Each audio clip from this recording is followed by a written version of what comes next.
Hi friends, എല്ലാവർക്കും ഇന്നത്തെ വീഡിയോയിലേക്ക് സ്വാഗതം.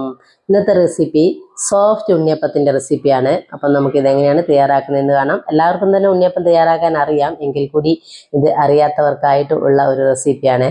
അപ്പം ഞാനിവിടെ കുറഞ്ഞ അളവിൽ മാത്രമേ തയ്യാറാക്കുന്നുള്ളൂ. അതായത് ഒരു 1/2 കിലോ പച്ചരിയാണ് ഇതിന് വേണ്ടിയിട്ട് എടുക്കുന്നത്. അപ്പം നമുക്കിതെങ്ങനെയാണ് തയ്യാറാക്കുന്നതെന്ന് കണ്ടു നോക്കാം. അപ്പോൾ 1/2 കിലോ പച്ചരി ഞാനിവിടെ ഒരു 5 മണിക്കൂർ കുതിർത്ത് വെച്ച് കഴുകി വാരി എടുത്തിട്ടുണ്ട്. പിന്നീട് ഇതിനെടുക്കുന്നത് ഒരു 2 കൈപ്പിടി മട്ടേരിയാണ്. തിളച്ച വെള്ളത്തിൽ 5 മണിക്കൂർ കുതിർത്ത് വെച്ച് കഴുകി വാരി എടുത്തതാണ്. ഇനി നമുക്കിതൊന്ന് അരച്ചെടുക്കണം. അപ്പോൾ ജാറിലേക്ക് ഇട്ട് കൊടുത്തിട്ടുണ്ട്. അപ്പോൾ അതിലേക്ക് സ്വല്പം വെള്ളം ഒഴിച്ച് കൊടുത്ത് ഒന്ന് മൂക്കനെ അരച്ചെടുക്കുക. അതായത് ഒരു തരിതരിങ്ങനെ വേണം നമ്മളിത് അരച്ചെടുക്കാൻ വേണ്ടിയിട്ട്. കൂടുതൽ വെള്ളം ഒഴിച്ച് അരക്കരുത്, കാരണം വെള്ളപ്പാവിൻ്റെ വെള്ളം കൂടെ നമ്മൾ ഇതിലേക്ക് ഒഴിക്കേണ്ടതാണ്. പിന്നീട് നമ്മൾ പച്ചരിയും കൂടെ അരച്ചെടുത്തിട്ടുണ്ട്, അതും തരിതരിങ്ങനെ വേണം അരക്കാൻ വേണ്ടിയിട്ട്. അപ്പോൾ ഇത് രണ്ടും കൂടെ അരച്ച് ഒരു പാത്രത്തിലേക്ക് ഒഴിച്ചു കൊടുത്തു. ഇനി നമ്മൾ വെള്ളപ്പാവ് റെഡിയാക്കാം. 3/4 കിലോ വെള്ളമാണ് ഞാൻ ഇതിനു വേണ്ടി എടുത്തിട്ടുള്ളത്. അതിലും സ്വല്പം മാത്രം വെള്ളം ഒഴിക്കുക, എന്നിട്ട് ഒന്ന് അരിച്ചെടുക്കുക. വെല്ലുണ്ടാവും വെള്ളത്തിൽ, അതുകൊണ്ട് അരിച്ചിട്ട് വേണം എടുക്കാൻ വേണ്ടി.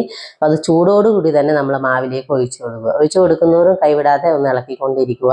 അപ്പോൾ നന്നായിട്ടൊന്ന് മിക്സ് ചെയ്യുക. പിന്നീട് ഇതിലേക്ക് 150 ഗ്രാം മൈദയാണ് ഞാൻ എടുത്തിട്ടുള്ളത്. അപ്പോൾ മൈദ അതുപോലെ തന്നെ കുറച്ച് ഇട്ട് കൊടുത്തിട്ട് ഒന്ന് മിക്സ് ചെയ്തെടുക്കുക. മൈദയുടെ കട്ടയൊക്കെ നന്നായിട്ട് ഉടഞ്ഞ് കിട്ടണം കേട്ടോ. അപ്പം നമ്മുടെ മൈദയും എല്ലാം കൂടി ഇട്ട് കൊടുത്തിട്ടുണ്ട്. അപ്പം നന്നായിട്ട് മിക്സ് ചെയ്യുക. ഇനി ആവശ്യത്തിനുള്ള ഉപ്പും കൂടി ഇട്ട് കൊടുത്ത് ഒന്ന് വീണ്ടും നന്നായിട്ട് മിക്സ് ചെയ്തെടുക്കുക. അപ്പം നമ്മൾ കയ്യിൽ കൊണ്ട് കോരി ഒഴിക്കുമ്പോൾ മുറിഞ്ഞു വീഴാതെ കിട്ടണം. അതാണ് നമ്മൾ ഇതിൻ്റെ പാകം എന്ന് പറയുന്നത്. ഇനി ഒരു 1/4 ടീസ്പൂൺ മഞ്ഞൾപ്പൊടി ഇട്ട് കൊടുക്കുന്നുണ്ട്. ഒരു കളറിന് വേണ്ടി മാത്രമാണ്, നിർബന്ധമൊന്നുമില്ല.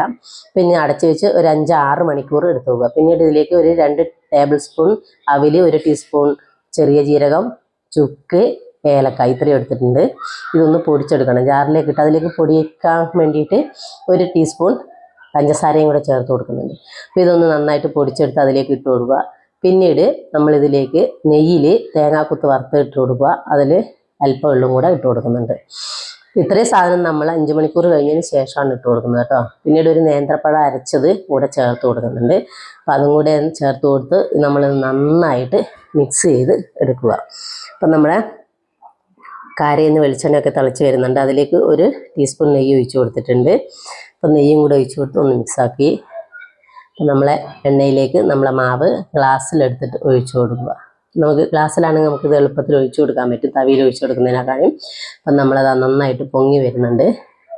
നല്ല സോഫ്റ്റ് ഉണ്ണിയപ്പമാണ്. ഈ ഒരു രീതിക്ക് തയ്യാറാക്കുകയാണെങ്കിൽ നമുക്ക് നല്ല ടേസ്റ്റിയും സോഫ്റ്റുമായിട്ടുള്ള ഉണ്ണിയപ്പം തയ്യാറാക്കാൻ പറ്റും. അപ്പം ഞാൻ ഇതെല്ലാം ഏകദേശം വെന്ത് വന്നിട്ടുണ്ട്. അപ്പം നമ്മൾ ഇന്ന് കോരിയെടുക്കുക. അപ്പം നമ്മളെ ഉണ്ണിയപ്പം റെഡി ആയിട്ടുണ്ട്. എല്ലാവരും തന്നെ ചെയ്ത് നോക്കുക, ഫീഡ്ബാക്ക് അറിയിക്കുക. ഒരു നല്ലൊരു വീഡിയോ ആയിട്ട് നാളെ വരാം. അതുവരേക്കും ഗുഡ് ബൈ.